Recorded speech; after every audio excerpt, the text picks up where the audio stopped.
Did you know that in 2001, a man who had completely lost his sight as a teenager accomplished something that seemed impossible?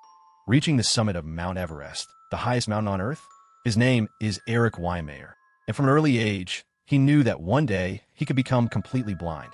When he was just 4 years old, he was diagnosed with juvenile retinoschisis, a condition that progressively damaged his vision until he became completely blind at around 14 years old. For Erik, it was devastating.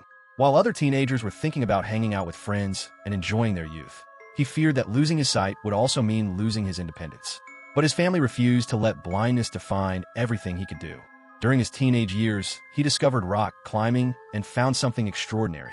Although he couldn't see the mountains, he could feel the rocks with his hands, listen to directions from his climbing partners, and learn how to navigate using his other senses. What began as an activity eventually became his greatest passion. Erik started taking on increasingly difficult mountains.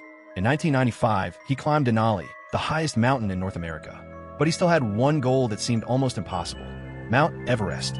After years of training, Erik traveled to the Himalayas determined to reach the approximately 8,849-meter summit of the highest mountain on Earth. Then, on May 25, 2001, he made history. After an exhausting expedition, Erik Weihenmayer reached the summit of Mount Everest, becoming the first blind person in history to accomplish the feat. But even that wasn't enough to stop him.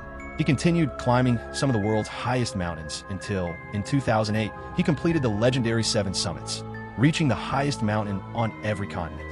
The boy who once feared that losing his sight would prevent him from fully participating in life eventually stood at the highest point on Earth. Erik was never able to see the summit of Everest with his eyes, but that never stopped him from reaching it.